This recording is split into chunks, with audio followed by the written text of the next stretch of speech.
Good evening, and welcome to this event hosted by the Center for Geopolitics at Cambridge University. My name is Donatas Kupčiūnas. I'm a fellow at the Baltic program at the center. This event is the fifth in the Baltic Geopolitics program series this term. And today we will be discussing Scotland and the Baltic from the early modern period to the present day. Here at the Baltic program, we always wanted to do an event on Scotland and the Baltic. Because Scottish legacy in the Baltic Sea region has been quite remarkable, despite the distances involved. And in this connection, we can talk not only about the Eastern Baltic region, mainly the Grand Duchy of Lithuania or the Lithuanian Polish Commonwealth, but also about Scottish links with Northern Germany or Scandinavia. And so today we are delighted to welcome here three outstanding academics working on different aspects of the Scottish-Baltic connection.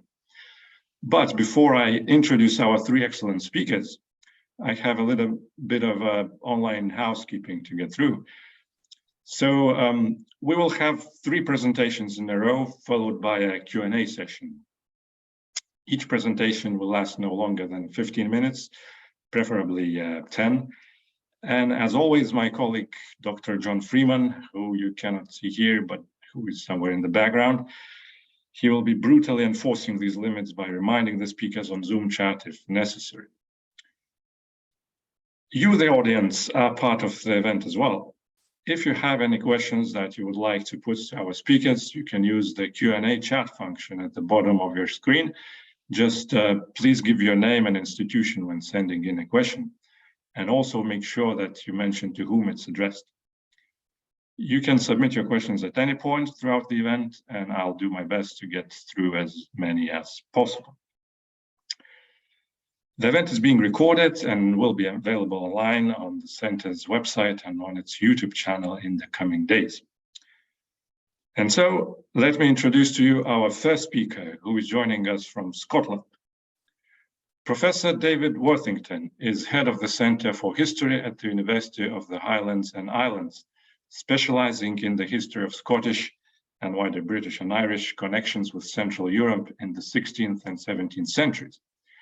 Professor Worthington has also worked and published on the history of Northern Scotland from within a coastal history context.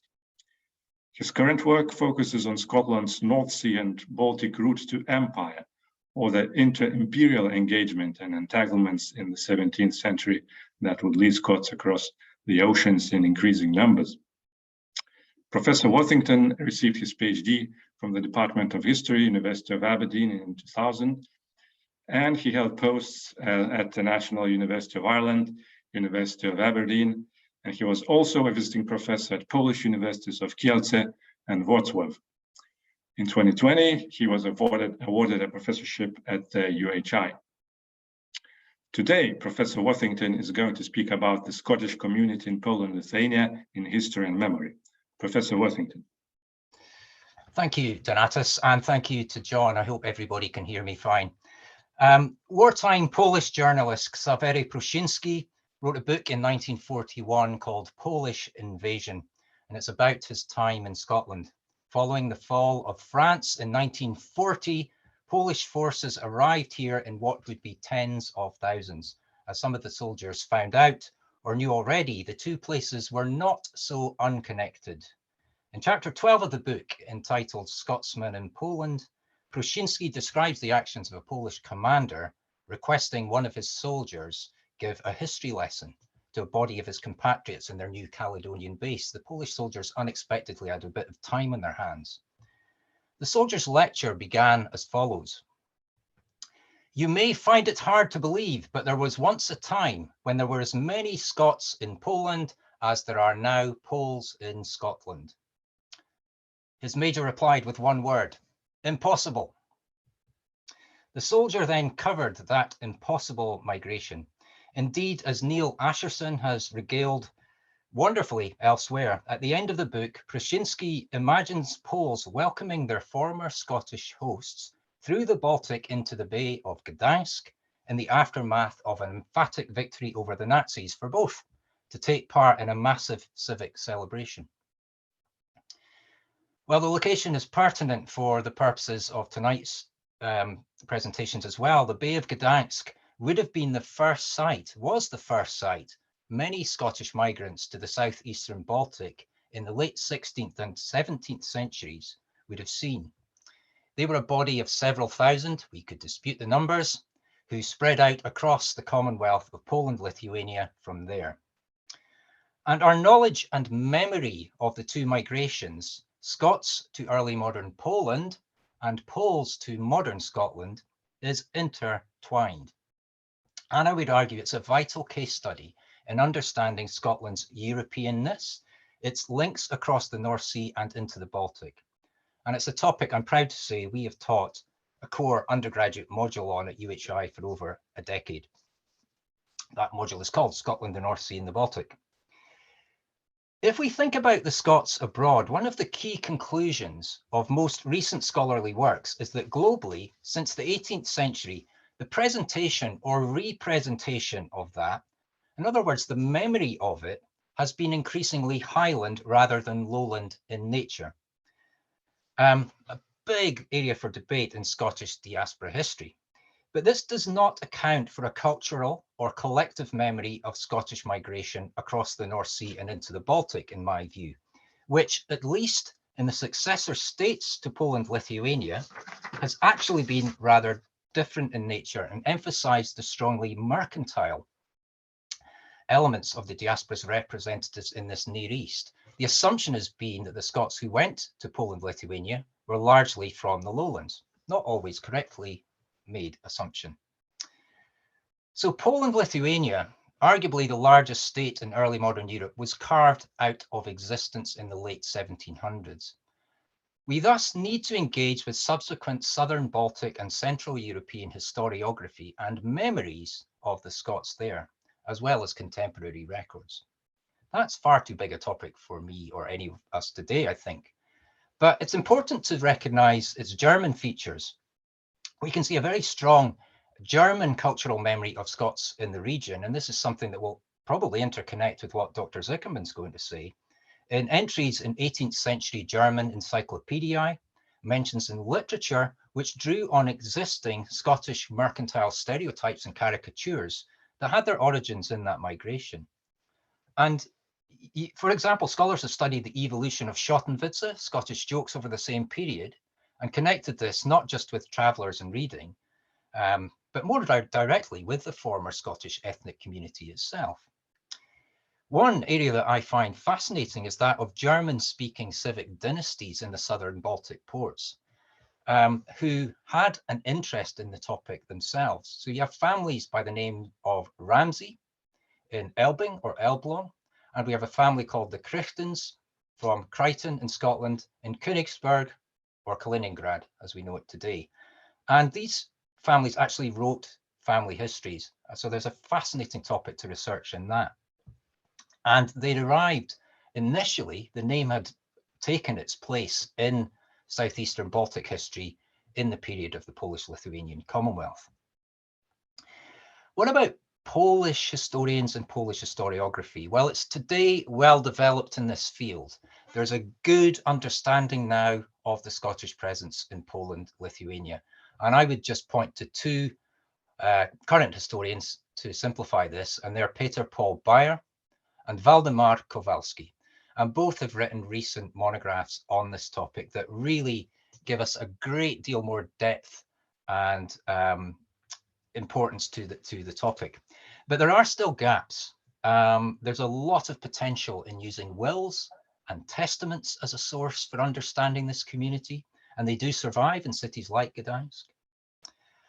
I also think we should consider whether the Baltic was a sort of testing ground for Scotland's involvement in empire in the Atlantic. Now, Scotland had its own imperial projects in the 17th century prior to the Anglo-Scottish political union of 1707. But it also was engaged, and because Scots were so European in their migratory traditions, in a variety of other colonial and imperial projects before 1707. And this is a topic that myself and Dr. Zuckerman have been talking about a lot lately, and we intend to pursue. But again, historians aside, I think we need to consider a distinct Polish cultural memory of the Scottish trading presence in the Commonwealth. And that stretches back to contemporary coverage. If you read Baroque poets in Poland, late Renaissance poets even in Poland, you'll find references to the Scottish presence. With the beginnings of Polish noble travel to Scotland and in Polish literature, most famously Henryk Sienkiewicz, thus even in the period when Poland was stateless, the memory was maintained. So that in modern Poland, local landmarks, rivers, lakes, beaches, hills, villages, even entire suburbs in one case, today still reflect or have some connection with this early modern Scottish mercantile presence. Another source set that Bayer has used in terms of cultural memory is gravestones. I think gravestones are an absolutely fascinating and important source for this topic. And I would say in particular because they reveal the position of Scottish women within this community. Scottish women in the Scottish community in Poland-Lithuania have really barely been mentioned until some of this gravestone evidence began to be used. So today we have a whole variety of Polish cultural memory of this connection. The Warsaw Caledonian Society, Krakow had tartan trams the last time I was there. But of course, the modern boundaries of Poland are not synonymous with Poland-Lithuania. I don't have time to talk about the Lithuanian connection here, but it's worthy of a great deal of attention. I would just point to the town of Kidani, which has a rejuvenated Scottish folk song tradition, which builds on that presence, very important presence of Scottish Protestants in that town. But there are a number of other examples and a number of other areas that remain to be explored.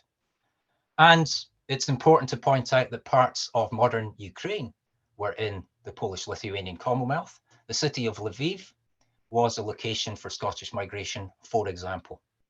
And there's a great deal more work that could be done on that. So I'm going to point to one case before I finish, and that's of an individual called Robert Porteous. Robert Porteous was a Scottish merchant who settled eventually in a town called Krosno, which is to the southeast of Krakow, so a long way inland. And he's a kind of microcosm of what I've described above, at least in terms of Poland. This richest of Scottish merchants in 17th century Poland has been the subject of excellent historical research by historians of Poland. He's also been memorialized by locals in Krosno. He's a famous figure. He's a well-kent figure in Krosno. Porteous, a wine merchant, has been celebrated by means of a Porteous Society, which is very active. There's a relatively new plaque, a new statue to him. There was a proposed retro train, a hotel named after him, an annual wine festival, and a viticulture conference. And I was lucky enough not just to participate in wine drinking, but to participate in a conference in Krosno in 2018, which led to a 2019 book. And one outcome of this is an exhibition on Robert Porteous, which I was very thankful to be asked to be a text advisor for. And that travelled from Inverness to Aberdeen and then Edinburgh in 2019, working with local Polish associations in each of those places where they exist. And I'm very pleased to say that it will reach Glasgow finally next week, and I'm going to give the opening lecture at that. So returning to our Polish soldier in Second World War Scotland, Pruszynski, the author I mentioned at the start of my piece, had little to say about Robert Porteous. In one of the conversations between the Polish general and the cadet that I mentioned, the subject of how wine came to Poland is discussed. The narrator claims that in the medieval period, mead was more popular, but that, quote, very soon the Hungarian wines of the Tokaj region acquired a semi-monopoly, thanks to the proximity of Hungary and friendly relations existing between that country and Poland. Well, Porteous, who actually was a major importer of Tokaj wine into Poland, isn't mentioned. But if Pruszynski had been from Krosno, I think he would have been. In order to understand Scots in the early modern Baltic and its hinterland, it's my position that it's crucial to consider the modern Scottish Baltic connections too. The link between the two is one of memory, and that, for me, joins events and facts in the remit of the historian. Thanks.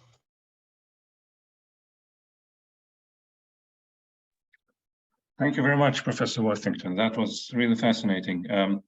We'll get back to your presentation, I'm sure, in our Q&A session. But now let me introduce to you our second speaker, who is Dr. Catherine Zickerman, a lecturer at the Center for History at the University of Highlands and Islands. She's an author of a monograph called Across the German Sea, Early Modern Connections with the Wider Elbe-Weser Region, published by Brill Academic Publishers in 2013. Her current research is about Scots and Englishmen in Pomerania in the early modern period, with a particular focus on networks, communities, and rivers as facilitators of commerce and communication.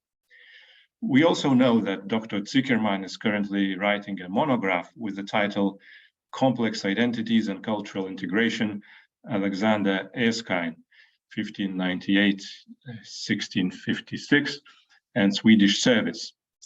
Today, Dr. Zickerman is going to introduce us to the early modern Scottish communities in Pomerania and Southern Baltic, and perhaps she will also talk a bit about Scotland and the Baltic more widely. Dr. Zickerman, the floor is yours. Yeah, thank you very much, Donatas, for the invitation to take part in this panel today and for the opportunity to talk a little bit more about my current research. So my research at the moment focuses very much, as you just said, on the Scottish communities in Pomerania, which was a territory in the southern Baltic between the Duchy of Mecklenburg in the west and Poland-Lithuania, which you heard a lot about just now from Professor David Worthington, in the east, and a territory which was ruled until 1637 by the Greifen or Griffin family. So the territory featured important port towns, including Stralsund, Greifswald, and Kolberg, which were located directly at the Baltic coast. But there were also some other urban centers, like, for example, Anklam or Szczecin, which were situated further inland, but connected to the sea by important waterways, including the lagoon of Szczecin or rivers like the River Peene.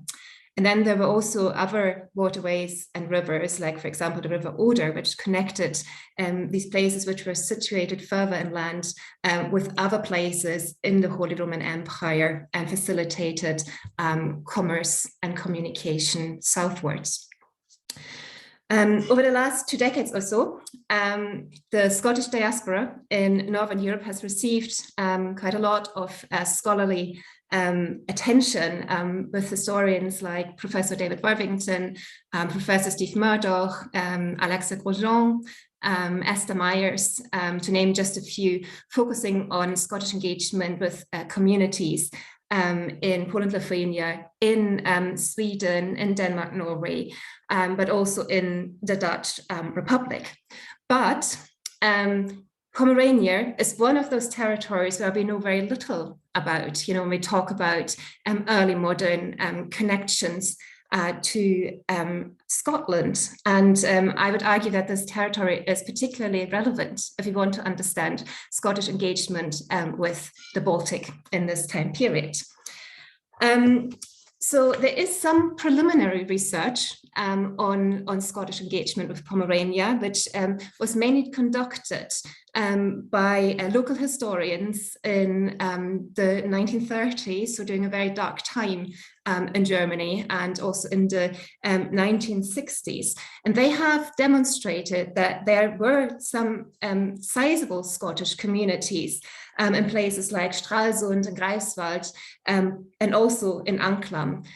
For example, some historians have gone through the citizen records and counted basically all the Scots which appear and are specifically named as Scots in these lists.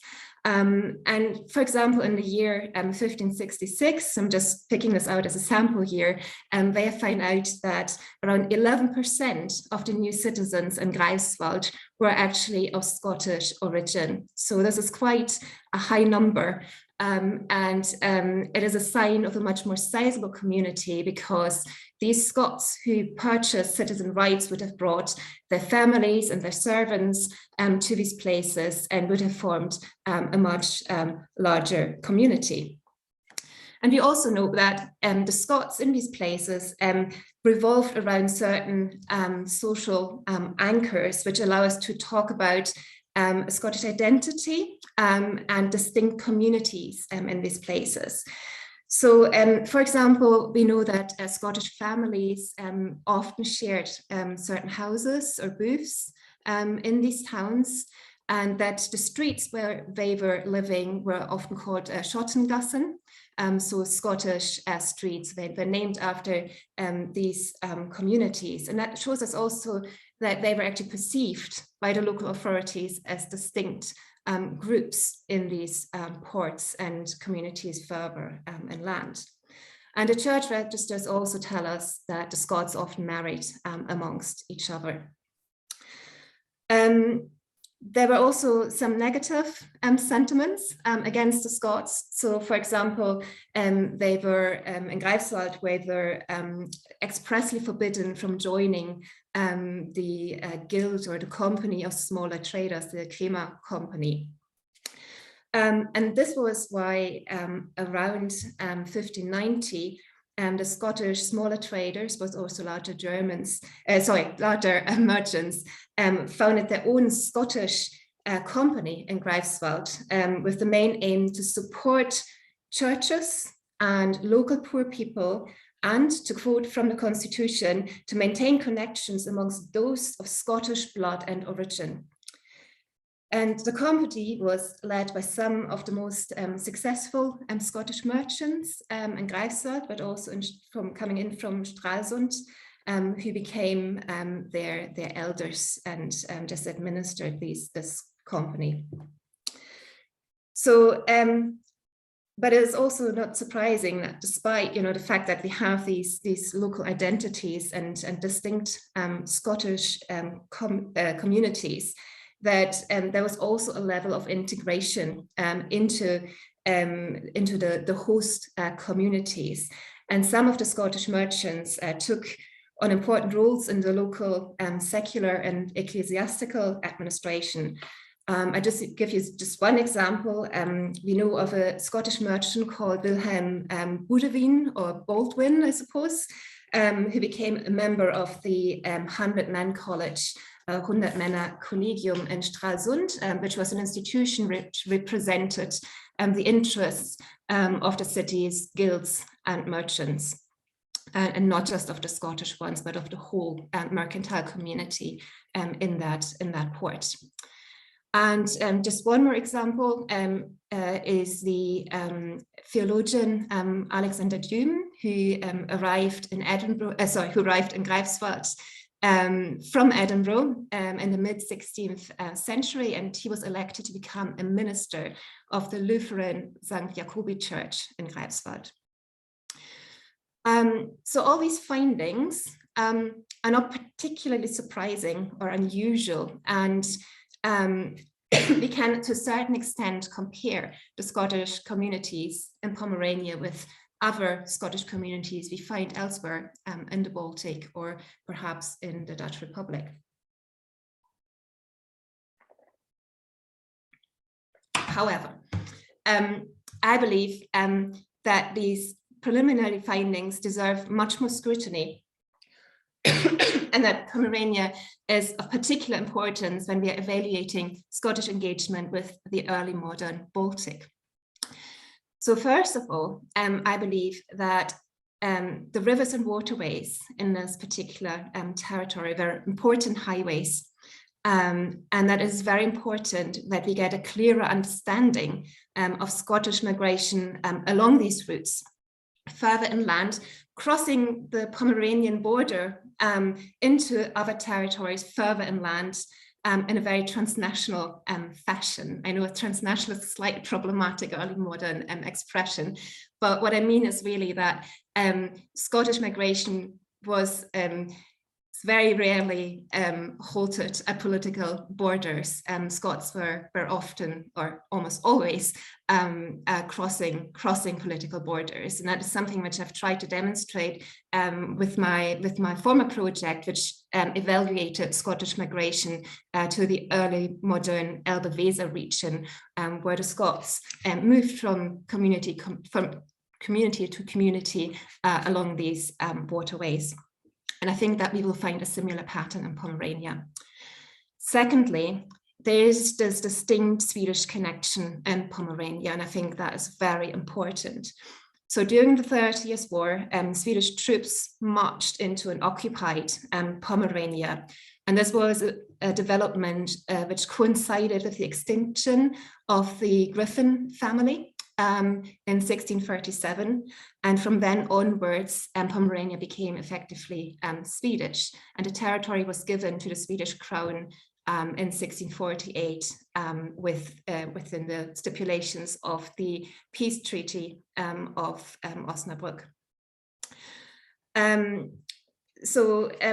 Thanks to Steve Murdoch's and Alexei Grosjean's extensive research, we know that very sizable Scottish communities existed in places like Stockholm or in Gothenburg.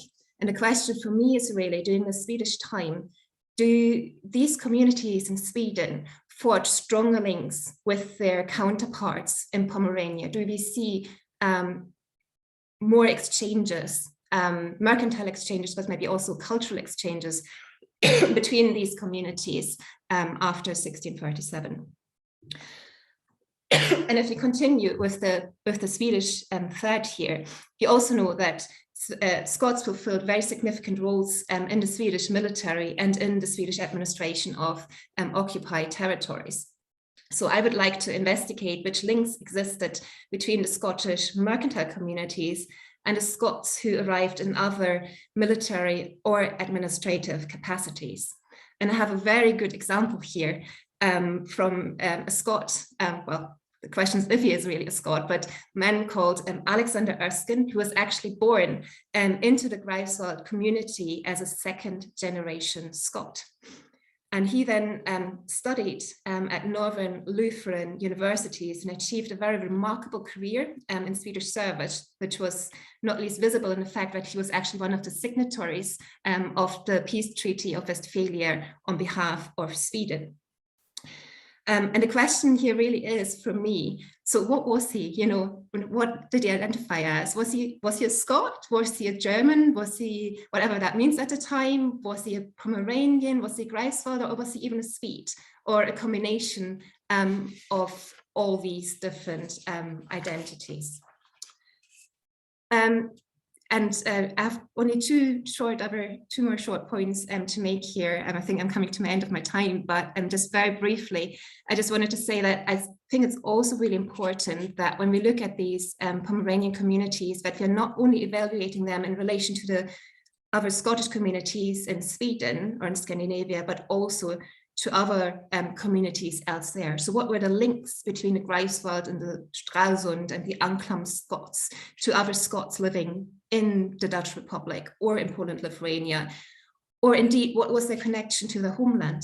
You know, was there any return migration? How long did these cultural links exist to Scotland? And that applies especially for me to the second-generation Scots, the ones who were born abroad, but who were still engaging with the Scottish communities abroad. Women was one of the final points I was going to make, but Professor David Worthington has already made that for me. So I think it is absolutely important that we focus on the women. And I was also going to mention Peter Paul Bayer here, because he's such a good exception here when we talk about historians who often neglect women in this context, because he's somebody who is really focused on women based on material, which is maybe has been also neglected by historians in the past. So I think that's something I would very much like to highlight here as something which is important that we do. And then last but not least, Greifswald is also important because it is a center of learning. We have a university here, you know, so we have to look at the Scots who are coming there as scholars, as students, and how they link up with their fellow Scots in these communities. And I think that's one of my final points, is like that I think it is really important that we do not look at communities in their isolation, or at certain groups within a community in isolation. So I think it is not sufficient to look, for example, at Scottish merchants in Greifswald, because these merchants are connected to the military, to administration, connected to communities else there. So it is a very complex picture, and it's something we have to explore further in our analysis. Thank you. Thank you very much, Dr. Zickerman. That was really brilliant. And finally, let me introduce to you our third panelist today. Marjorie Harper is a professor of history at the University of Aberdeen and visiting professor at the Centre for History, University of the Highlands and Islands. Her research focuses on British and particularly Scottish emigration since 1800s. Two of her monographs had won international prizes, and she has published almost 100 articles. She edited a volume called Migration and Mental Health, Past and Present, published in 2016, and her latest monograph, Testimonies of Transition, an Oral History of 20th Century Scottish Emigration, was published in 2018, and a revised version is also available as an audiobook. Professor Harper also directs an award-winning online master's program in Scottish heritage. And so today, Professor Harper is going to speak about Lithuanian immigrants in Scotland before the First World War. Professor Harper. Thank you very much, Donatas. Well, David and Catherine have demonstrated the very significant eastward movement of Scots in the early modern period. And when we look at the historiography of the Scottish diaspora, we find that by the 18th century, of course, the traffic had shifted very firmly from east to west across the Atlantic, and so had the interest in the historiographical interest lies there too. Now, by the end of the 19th century, Lithuania had begun to come under the spotlight again, not now as a destination for Scottish emigrants, but as a place which sent immigrants to Scotland. So how did that come about? To contextualize, the Lithuanians were only one element in a wider movement of migrants into Scotland. By far the biggest, most sustained influence was from Ireland, from at least the mid-18th century. Italian immigrants also became established from the 18th century, and their numbers increased significantly in the 1800s. So the Lithuanians fit into a wider context. The Lithuanian movement was, like other migrations, triggered by the interaction of problems and opportunities. So what pushed them out? Well, following the failure of the Polish-Lithuanian rising against the Russian Empire in 1863, Russia reacted by implementing processes of cultural and political assimilation. Public use of the language was forbidden. There was anti-Catholic discrimination by the Orthodox Church, and some areas were repopulated by ethnic Russians. The Lithuanians began to emigrate in response. About a third moved out, mainly to America. Some were escaping conscription into the Russian army, and some were economic migrants. But the question still remains, why Scotland? The answer is, I think, recruitment agents. Just as many of the Italians who'd come over to Scotland in the 19th century were recruited by padroni who'd gone out, particularly to Lombardy, and recruited contract laborers, so the Lithuanians were recruited and had their fares paid by agents who had been sent to Lithuania by Scottish coal and iron masters. And like the Irish, the Lithuanians who came to Scotland worked mainly in the mines of Scotland's central belt. So their experiences paralleled those of other groups of migrants, not least the Irish. Now, at this stage, I'd like to read a brief excerpt from a 1906 newspaper, the Dalkeith Advertiser, because I think this article flags up a number of key generic themes in many migration narratives, irrespective of origins and destinations, but we'll pick out particular Lithuanian impact. So the heading is Rowdy Polish Miners. Quote, as the result of a disturbance at Newton Grange on Sunday, half a dozen Russian Poles who were employed there as miners were brought before acting sheriff substitute at Edinburgh Sheriff's Summary Court on Tuesday and fined. From the story told in court, it appears that the men had gathered in a house at Dean Park, Newton Grange, where the celebrations, apparently for Easter, was so noisy that the police had to interfere. It was mentioned that in the roadway outside the house, bottles and stones were being thrown about, while a great row was going on in the house. The fine in each case was 1 shilling or 24 hours imprisonment. The 6 Poles in question were George Damitsas, George Smith, Adam Essen, William Brown, Joe Perintras, and Martin Harmon, unquote. So what emerges from this excerpt, from this snippet? Well, the first sentence refers to the Polish miners. So we immediately have an occupational label attached to these people. Around 1900, Newton Grange was Midlothian's main mining centre, built by the Lothian Coal Company, which shipped a lot of its coal to the Baltic. So there was already a transport mechanism for bringing people back. And it was indeed through that link that agents were sent to Lithuania to recruit workers for the pits. Now, many of those recruited thought that they were going to the US or Canada. And this is just one of the many misunderstandings embedded in the story of the Lithuanians in Scotland. Some of the new arrivals were stage migrants. They went on to America when they'd saved enough money, although some actually thought they'd got to America when they disembarked in Scotland. Another misunderstanding is connected with their employment. When they disembarked at Leith, the coal company agents who met them couldn't communicate because of the language barrier, but they gestured with a digging motion, as a result of which many of the Lithuanians thought they were going to dig in the fields in agriculture rather than in the pits. And the next misunderstanding, it's demonstrated by the newspaper article itself, is found both in the heading "Rowdy Polish Miners" and the subsequent reference to Russian Poles. The migrants were neither Russian nor Polish, they were Lithuanian. By 1914, there were about 12,000 Lithuanians in Britain and 7,000 of those were in Scotland. Then at the end of the article, we have this list of names, which is a strange mixture with several of the names obviously anglicised. This was something that was often done randomly. In other cases, names were spelt phonetically. So the Lithuanians were the alien other. I came across an anecdote in a Lithuanians in Scotland forum, posted by one contributor and corroborated by another, that in the mining village of Stonyburn in West Lothian, the Lithuanians were known as the quote-unquote colour families. And this was because of a mine supervisor who couldn't cope with the difficult surnames. So he selected a few colours and allocated those colours to the men who'd enlisted for work.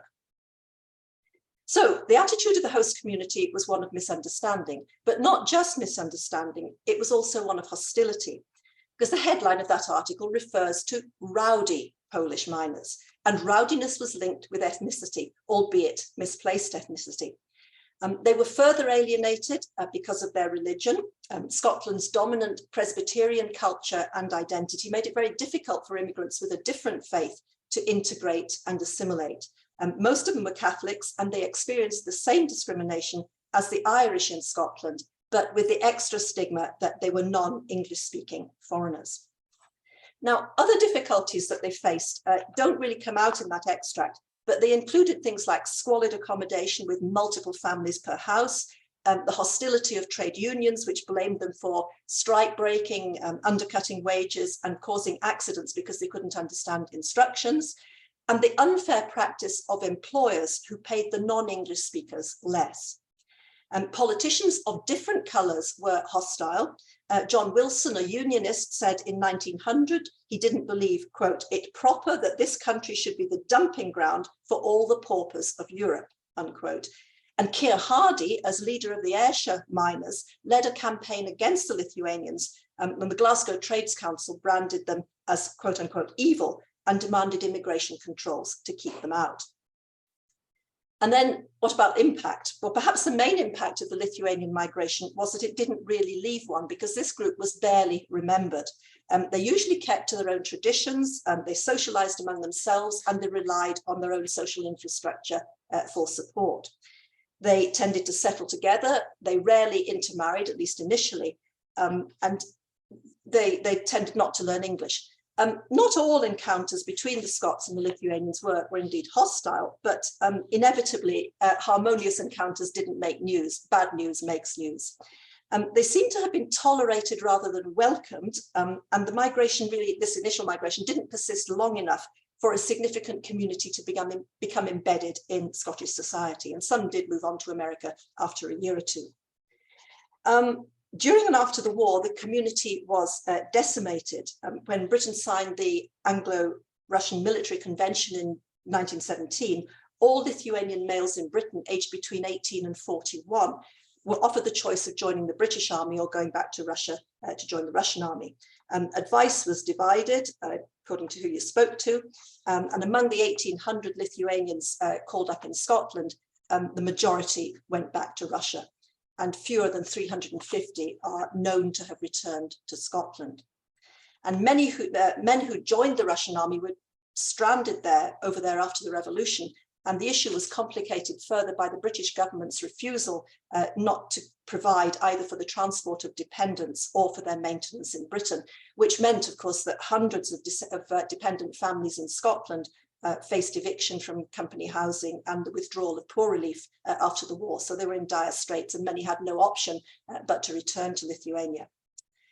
The community dwindled significantly until it got another injection with displaced persons after the Second World War, and some of those went to the residual communities that had been formed back in the early part of the century.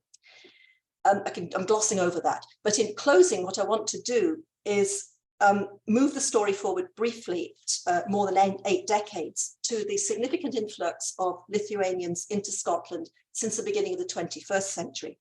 And here I'm drawing very heavily on an ESRC project that was run out of the University of Glasgow a few years ago, and particularly to my former colleague, Sergei Shubin.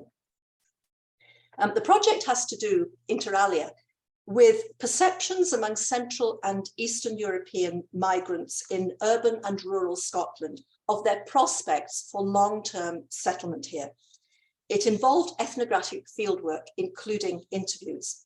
And some of the interviewees' reflections seem to map onto what we know, or what we can speculate circumstantially, about the experiences and sentiments of the group that I've just been talking about, the earlier generation. Agency recruitment and unplanned serial migration. Quote, "There were 3 of us, all friends, and through an agency in Lithuania, we saw that there was hotel work in the Hebrides at the Dark Island Hotel Benbecula. It was kind of crazy. We got off the ferry, a car driver stopped and said, 'I'm a taxi.' No signs on the vehicle or anything. It was wild, narrow roads, just sheep and rocks, and maybe a house or 2. Anyway, we arrived safely at the hotel. And that, of course, is how it works on the island, where everybody knows everybody and where they're going. So we worked there. We enjoyed our summer. The local folk were so nice. We got on well with a couple who looked after us. We called them Granny and Grandad. Then we met people from Inverness. They said we should work there. So that's how we came back for another summer. And this time we found work at Inverness Airport. So serial migration initiated by agents. Much more briefly, the other links. Stage migration. Quote, "For many Poles and Lithuanians, Scotland is a milestone on a bigger journey to the US and Canada, which has always been for them the promised land. They think, I will go to the UK, improve my English, and then move to the US. While they are physically in Scotland, their minds can already be in the US. So stage migration. Next one, lack of assimilation. Quote, "You just have to manage to live in between. One leg is here, another there. Everything in my life is linked to Lithuania." Unquote. An ultimate quote, "Dual identity or no identity. I know a young lady who told me, I cannot give up what I learned here, and I would not know how to live in Lithuania. Stable life in Scotland kills your faith, emotions, and makes you indifferent." And the final quote is to do with religious anchors. "I tried different churches in Scotland, but I felt unnoticed. I cannot do anything here, cannot help. People in Scotland have convenient Christianity. I have to go back to Lithuania as I need Christianity with force." Thank you. Thank you very much, Professor Harper. That was excellent. I think parallels with more recent anti-immigration sentiments in Britain are quite striking. Let's open the floor for questions now. And perhaps I'll ask the first question for Professor Worthington, but perhaps others can chip in as well. So when we talk about all those merchants and travelers starting with the 16th century to the specifically to the southern and Eastern Baltic region, and the Grand Duchy of Lithuania, and later the Lithuanian Polish Commonwealth. And apologies for using modernist vocabulary to ask about early modern stuff. But was there a sense of being a sort of Kulturträger on part of those Scots, of bringing civilization to those God-forsaken parts of the world, as the Germans, for instance, had in the 20th century when they were invading those countries in the context of the First World War, for instance? Was there a source of a sort of sense of being of civilizational superiority and that? Thank you. It's a good question to ask. I would say no. The vast majority of Scots who went to Poland-Lithuania were extremely poor. And one group I didn't talk about were the itinerant traders. I mean, Dr. Zickerman talked about some of the negative feeling towards some Scottish communities. I don't want to overemphasize that, but that's where you see them in the sources. So Scotland's a poor country. It's not, and these are people, second, third sons, maybe more than that. They have no fortunes at home. And they often go to fight a war, as we've seen, or they go as impoverished merchants. What they do have is social mobility to some extent. And you do find Scots who arrive and make their connections in cities like Gdansk, usually Gdansk, Elbląg, or Königsberg. In the region I'm looking at, they're the three key ones where we find a Scottish religious presence in the church registers. There's quite a lot of material there. So no, and that's I don't know. It'd be very interesting to research as regards other parts of the Commonwealth. In Poland, no, not at all. I don't think.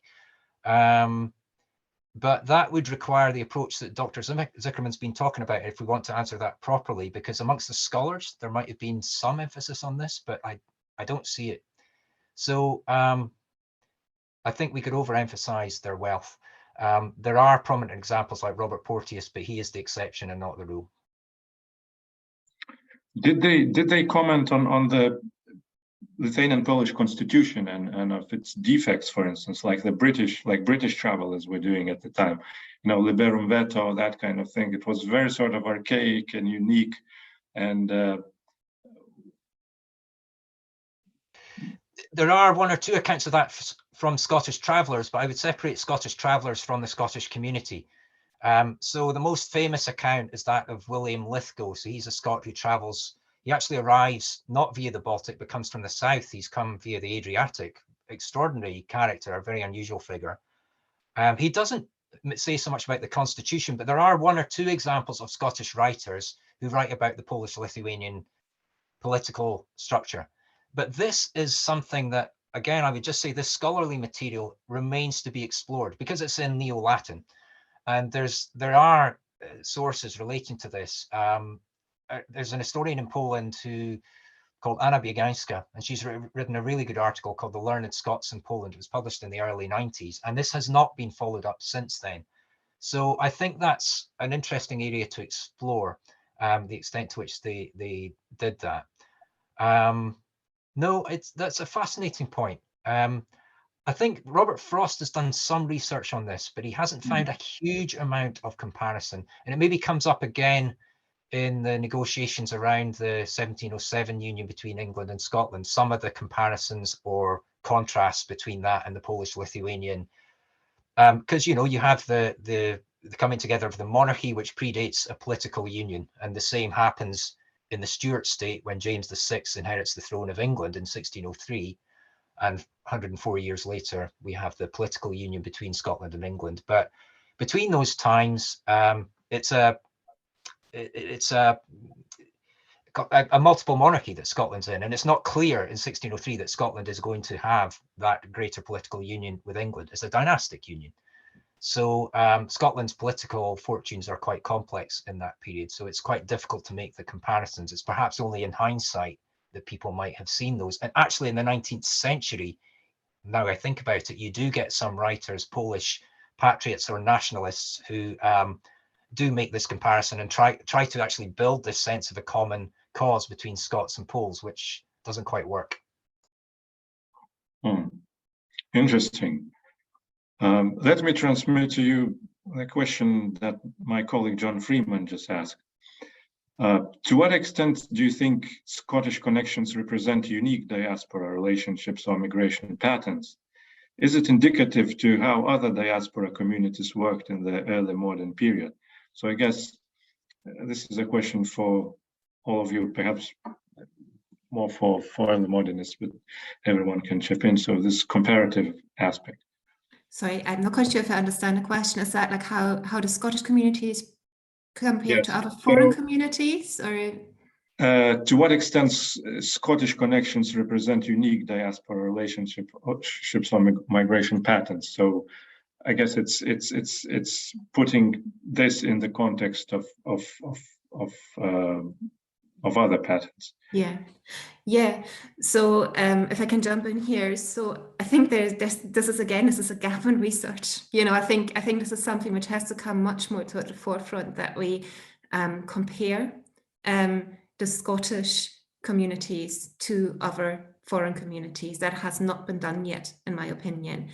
So we know a little bit about, like the Dutch communities, perhaps in places like Hamburg or in Stockholm or whatever, but we don't know, if they behaved differently, to the Scots.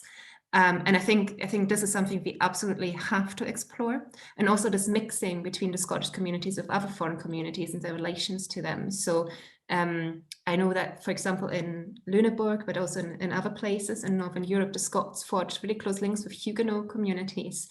And these are the links which really need to be explored further, I believe. But we're lacking, an overall comparative approach yet, I think.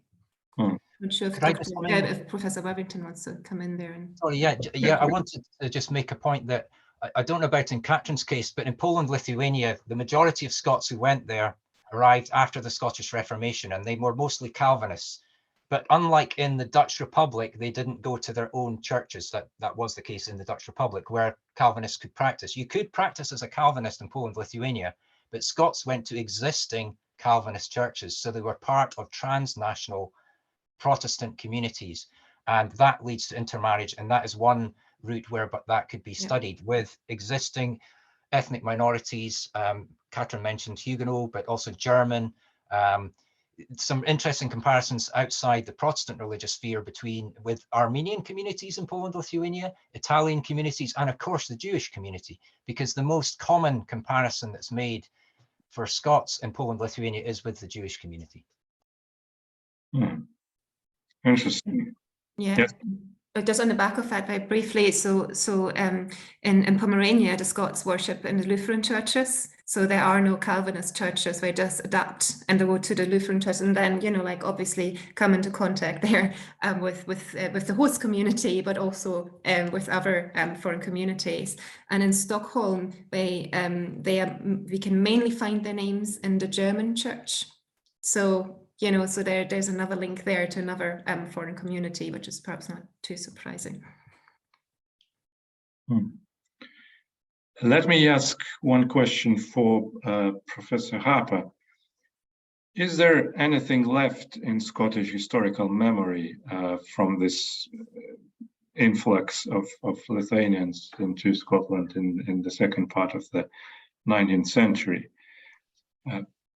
To some extent, among the descendants of that group, but what's demonstrated by their discussions on online fora is that the evidence is sadly lacking. It's like doing a jigsaw with many of the pieces missing.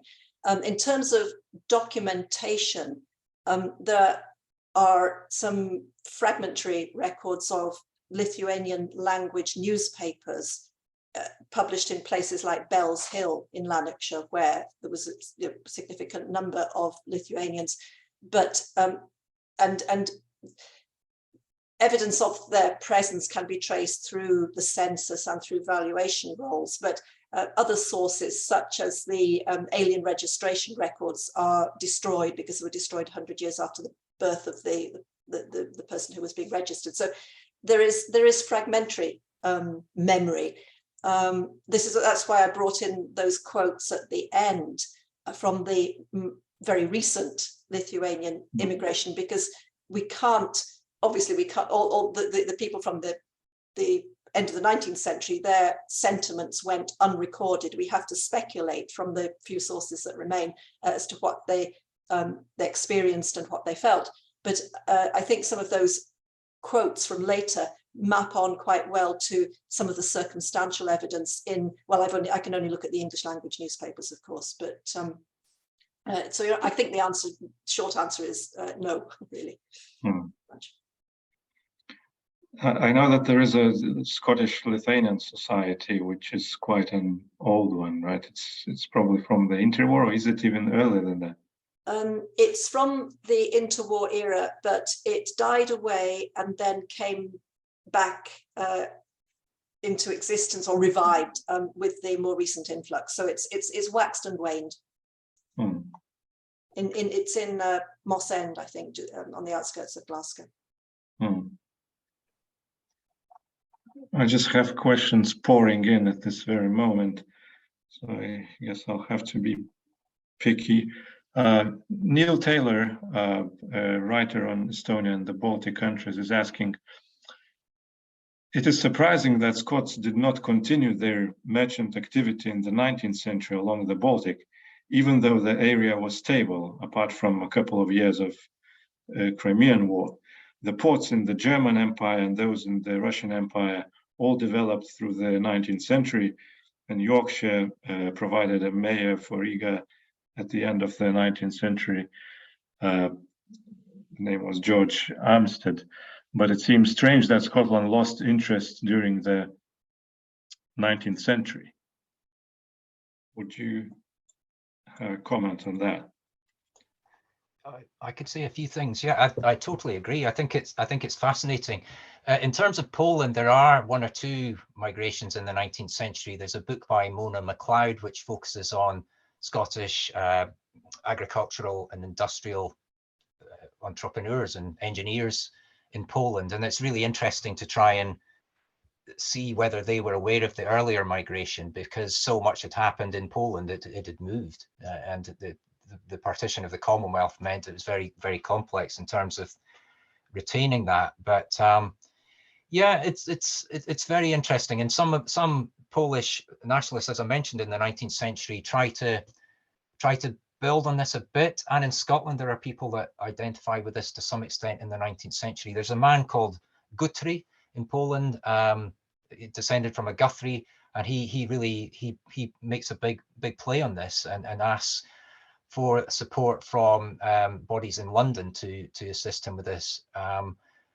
But I think there's a really telling kind of anecdote maybe about this. There's quite a well-known writer in this part of Scotland in the Highlands called Hugh Miller, and in a book he wrote in the 1830s, I think, called Scenes and Legends from the North of Scotland, he has a chapter called The Rich Polander, and it's basically a ghost story about a Scot who had been in Poland returning to haunt the local parish in the 18th century. And I'm not a psychologist, but I think it's such a fascinating way that the only way that you find a record of this community is through a ghost story about a very real migrant. I've checked, it certainly was a real migrant in Russia who had gone out there, but apparently this ghost story was a big deal. But that intrigued me, that it becomes a ghost.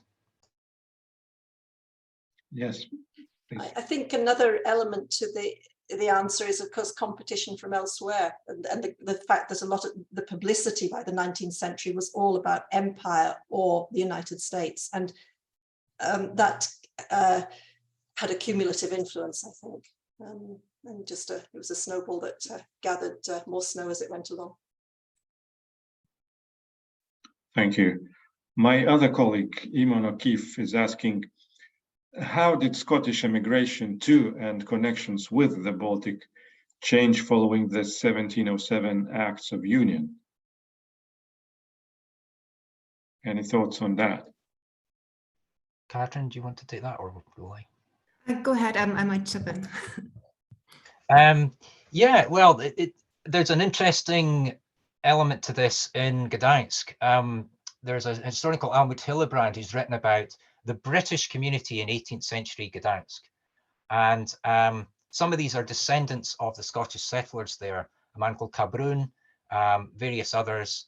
And there's a so-called English library in Gdansk as well. So it's kind of interesting because, well, very interesting, but there is an idea that they are building on this earlier Scottish community. The Scottish community in Poland had peaked in the 1590s to about the 1620s. So it's falling away by the time of the Treaty of Union with England. But there was clearly some element of a memory there. So it doesn't disappear suddenly. And there is an 18th century aspect to this. And the mercantile connection continues into the 18th century. One of my favorite accounts is by a man called Baillie John Stewart, who's a merchant in Inverness, and he's a kind of bridge between these two worlds. He's trading and sending out traders, Highlanders, to small numbers, but to Gdansk. But at the same time, he's got a massive trade with the Atlantic, and he's promoting his son in the East India Company, or telling his son and corresponding with his son. So he's truly global in his networks. And that's from the 1710s, 1720s.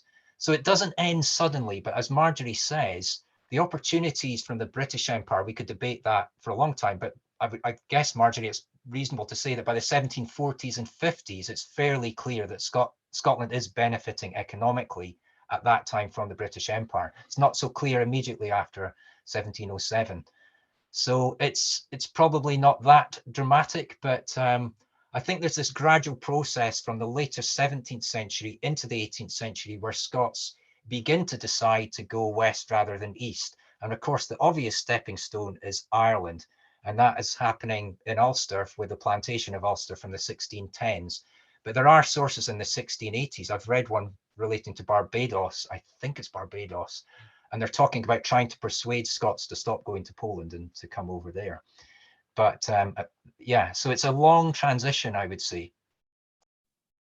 Yeah, just to jump in there, yeah, I completely agree with that. And the process starts before, it starts before 1707. And if you look at some Scottish families who are engaged in the Baltic trade, for example, the Lyells, they're very important in iron exports from Stockholm, for example. They actually send a family member to London in the 1690s to participate in the Atlantic trade. So they're incredibly mobile, and they're just going where the opportunities are, and I think that is maybe, I don't know if this is something which especially relates to the Scots, but if you follow family networks, it's really, really interesting that they are not necessarily bound by one location, but that they are actually sending people, and expanding their networks wherever the greatest opportunities are.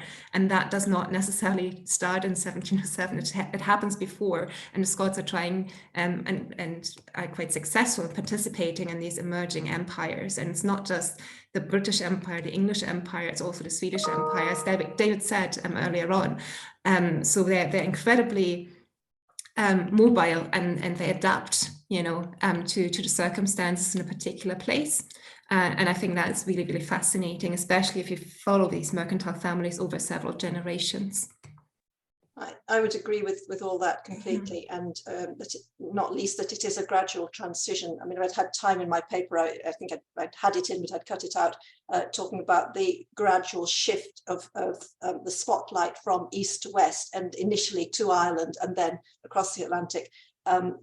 And as David was saying, many of these people have global interests, and Catherine saying the same thing, that what happened after 1707, of course, was that the impediments were removed from the transatlantic opportunities. The Scots had been trying to muscle in on England's empire before that, but these impediments were taken away after 1707. So the process speeded up not immediately after the Union, but in the subsequent generations. Fascinating. We've got a question from Coralie Mills from St. Andrews University.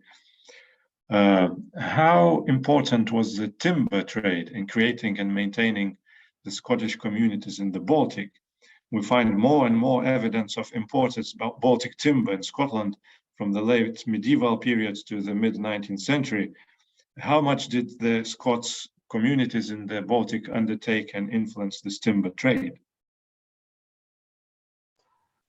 Well, I wish I could give a more comprehensive answer. That is something I want to explore, but I haven't yet. Obviously, like we usually associate, the timber trade with Norway.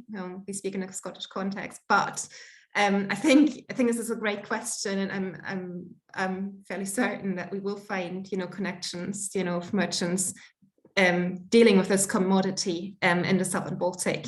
And I guess, the most obvious place to look at are the Sound Toll registers, if you're looking for a particular commodity. But I'm afraid I can't give a very good answer to that because that's something I have not explored yet, but it's a great question. Can I jump in on that question from a different angle? One of the reasons that ports around the British Isles became embarkation points for people going to what became Canada was because of the embargo on the import of Baltic timber during the Napoleonic Wars. And because of that embargo, Britain had to look elsewhere for its timber supplies, and it found it in the St. Lawrence and what became the maritime provinces of Canada. So the ships were bringing back timber and then looking for a paying cargo on the outward voyage and found it in emigrants. So I guess you could say the restrictions on Baltic timber imports helped the transatlantic emigration movement. For example, even the port of Aberdeen shipped out around 15,500 emigrants directly from this port in the 19th century. So that's not a real answer to the question, but it's just a sort of moving on a little bit chronologically. Thank you, David. Did you want to add anything to? No, just very briefly. Yeah, no, there's some. I know the prominent examples, but yeah, I think there's not one overriding item that the Scots bring back certainly from the southeastern Baltic. Yeah, I agree. It's not studied well enough, and I think it's, as Katrin says, there are those specific parts of Norway, and we assume often in Scotland in the 16th, 17th centuries that's where Scotland gets its timber from. But you're absolutely right. There are many cases where clearly that was not the case. But sometimes these ships are full of a variety of products. I mentioned Bailey Stewart before. He's shipping out bits of salmon with this and that to all parts of Europe and getting all sorts of stuff in return. So, and also, as Katrin suggested, or more than suggested, you have the prospect of these ships coming back to Scotland via several other ports before they get to their home port, and it's sometimes quite hard to work out which products come from where. But looking, for example, at the Inverness customs records, you see sometimes Danzig window glass is referred to on a boat that's come from Rotterdam. So, it's a very complex route often that these products take back from the Baltic. They might stop in a port like Rotterdam or even in France or in Norway before they get to Scotland. Let's mix in a very practical question. This comes from Ilma Bogdan. I've traced my father's male ancestor to the mid-18th century Pomerania, northeast Germany, northwest Poland. He has quite a few Scottish connections, 99% Highland in his DNA result. Where does one find specific clan families' names who migrated to Pomerania? I guess this is a question for Katrin. Yeah, oh gosh, we start with that. That's a tricky one. So, I have an ancestor as well who comes from Scotland, and we obviously, it's a Ballantine family. We also have Ballantine, it's a German name, but actually, once I started doing research, it's like, oh no, duh, it's Ballantine, so it's a Scot. So yeah, and I'm afraid it's really difficult. I mean, like obviously we have the local archives, and church records. So if you want to find out more about a specific person, you have some dates, you might want to check those out. So there is an online database of all surviving church records, which is hosted by the Evangelical Church, the Lutheran Church, I believe, in Germany. And then there are the usual genealogical databases like Ancestry and so on, if you want to go down that route. I'm not sure if that answers the question, I'm sorry, but yeah, it's fascinating to hear about this ancestor. Can I just add something there? Yeah, I think you mentioned Highland names. Well, one of the challenges is if you were from the Highlands, a Gaelic speaker, and you arrive in a Pomeranian port or a Polish port, and somebody asks your name, what do you say? Because naming practices were completely different in the Highlands. You might have said, I'm Donald, son of Donald. I'm Donald from Slate. You wouldn't have said I was Donald MacDonald, because that was not the naming practice in Gaelic. And you would have been addressed by somebody who wasn't speaking in English either. So the linguistic element here means that Highlanders get lost often. And that means we underrepresent the number of, in my opinion, definitely in Poland, the number of Gaelic speakers in this community. And sometimes you can get hints of this. There's a subsidy that the Scottish community, well, the Scottish and English community are asked to pay for the restoration of Charles II, the King of Scotland and England, or during the Cromwellian period. And the Polish government allowed them to do this. And there are just under 500 names on this list. And some of them are very peculiar. And they're clearly Polonization or Germanization, in some cases, of Highland names and Gaelic names. So it's very, very hard. I could point you to one example where you can show a Gaelic Highland ancestry in terms of a family in Poland. And there's a very prominent 20th century family in Poland called the Machlaids, M-A-C-H-L-E-J-D. And they are almost certainly descendants of a MacLeod who had served in the Swedish army in Poland and then settled there. And not only that, but this MacLeod family were a very prominent Lutheran family in Poland, which kind of makes sense as well in terms of what I've just said. But I'm just drawing a few strands together here. Anyway, there's a Polish politician called Jerzy MacLeod, and in the 1930s, he even travels to Dunvegan Castle in Skye to research his family history because he's so interested in it. And there's I'm not even going to try to tell this story, but there's an extraordinary story told in James Hunter's History of the MacLeod family about another Wanda MacLeod and how she connects with the MacLeods throughout the concentration camp towards the end of the Second World War.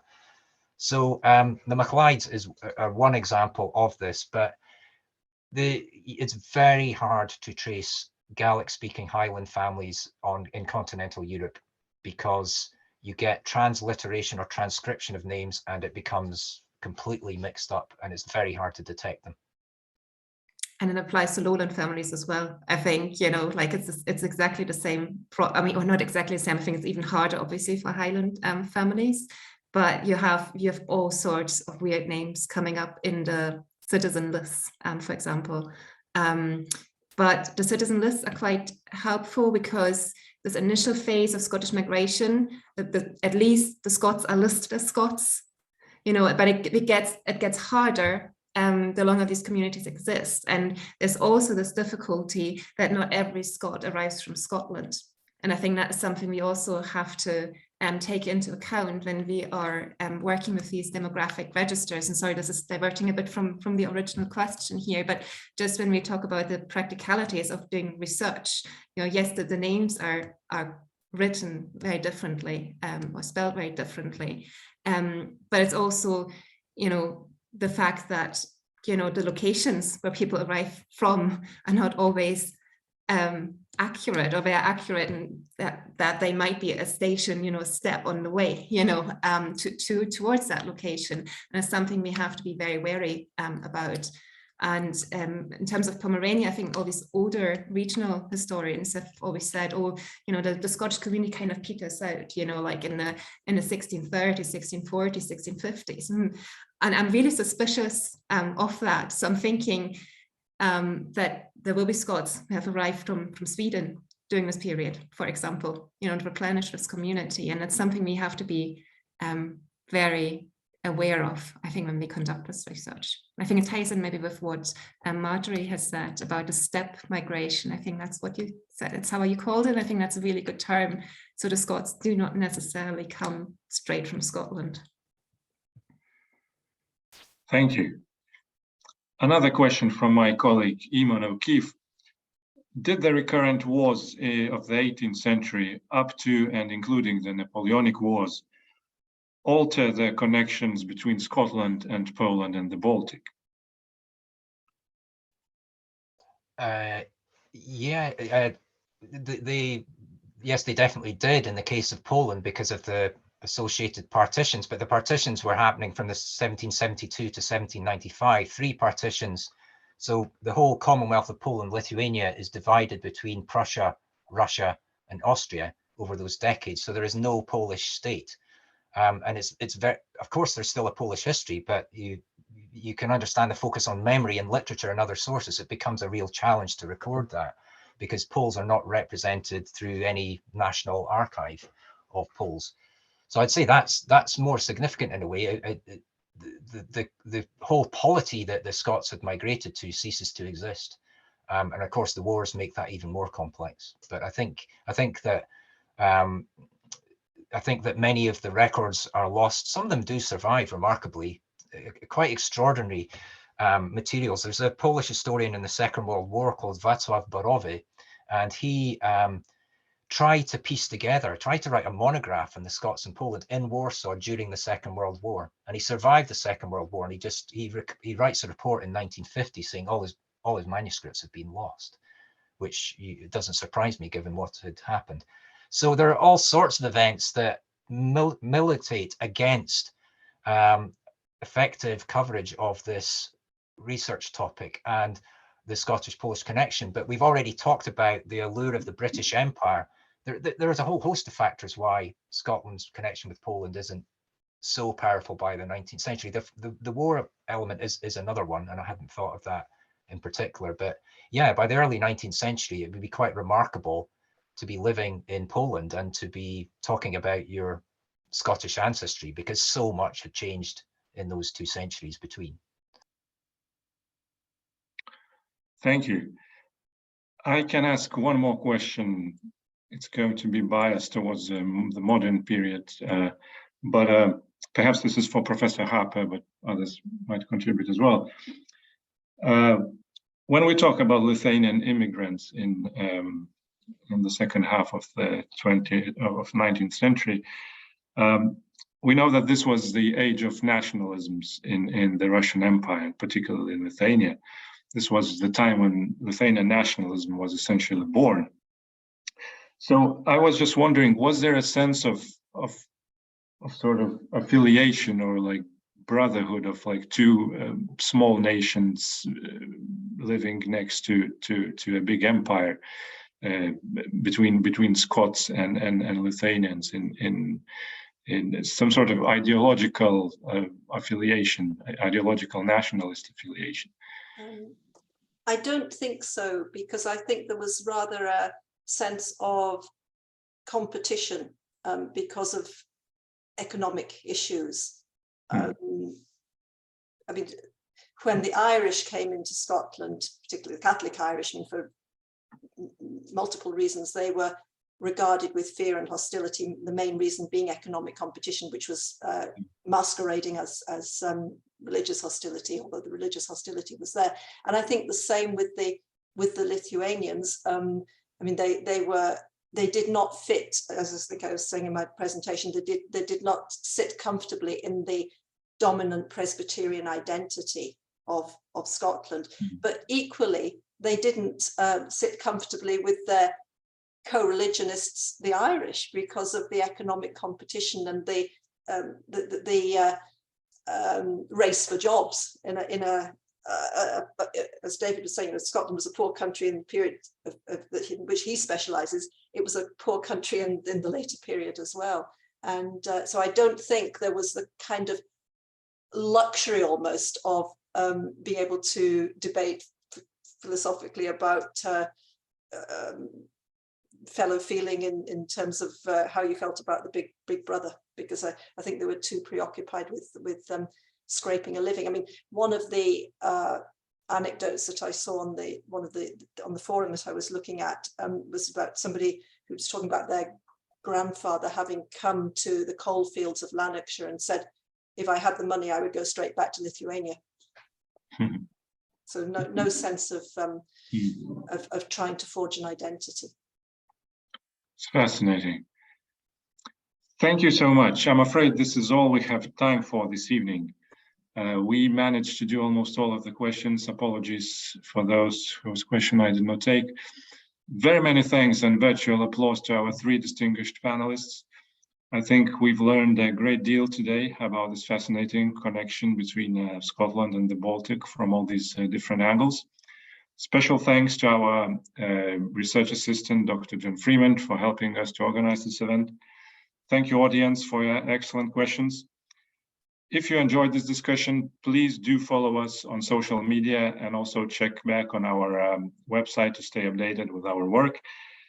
The video of this recording is going to be uploaded on the Center of Geopolitics YouTube channel in a few days. The Center also has a weekly geopolitics podcast series, and all the episodes can be found on our website, on Spotify, or on our YouTube channel. So thank you and goodbye.